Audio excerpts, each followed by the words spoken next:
Hello everyone, আজকে একটা short video নিয়ে চলে আসলাম। তো তোমরা দেখেছো এর আগের ভিডিওতে যে আমি বাবার বাড়িতে এসেছি। তো কেন এসেছি আর কিছুক্ষণ পর দেখতে পাবে তোমরা। 2000 years later. তো এইখানে দেখো আমি সব কিছু সাজিয়ে নিয়েছি। এবার তোমরা ঠিকই বুঝতে পারছো কি, তাই তো?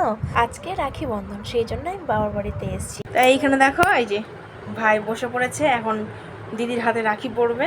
তো চলো তোমাদের সঙ্গে শেয়ার করছি।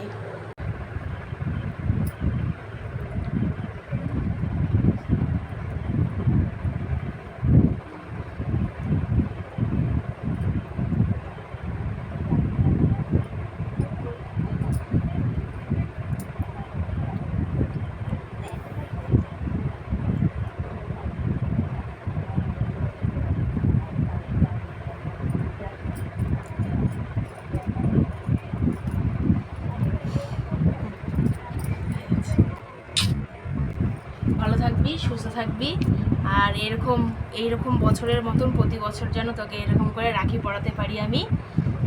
তো ভগবানের কাছে আমি এটাই চাই, তুই যেন সারা জীবন ভালো থাকিস, সুস্থ থাকিস। ভাইয়ের জন্য আমি এই গিফটগুলো নিয়ে এসেছি। তো ভাই ক্যাডবেরি খেতে ভালোবাসে, সেই জন্য ভাইয়ের জন্য ক্যাডবেরি নিয়ে এসেছি। তার জন্য এটা, আর ভাইয়ের জন্য লাড্ডু আর রসগোল্লা নিয়েছি, এটা খাইয়ে দেবো।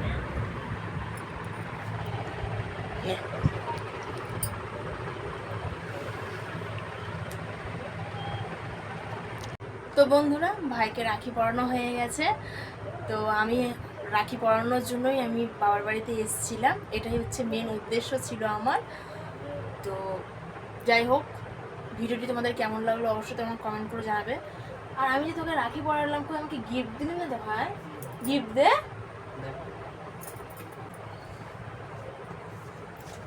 তো ভাইও আমার জন্য গিফট নিয়ে এসছে, তো চলো দেখার পালা। দে, এই নে আমার তরফ থেকে।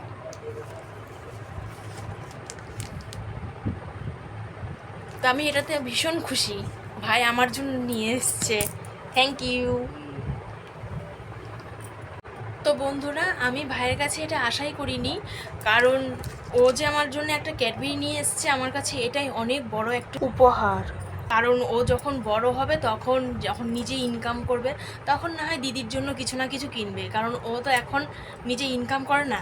তাই ওর টিফিন থেকে টাকা বাঁচিয়ে যে ও আমার জন্য ক্যাডবেরি নিয়ে এসছে, আমার কাছে এটাই অনেক। সে গিফট এক ছোট হোক কিংবা বড়, গিফট তো গিফট।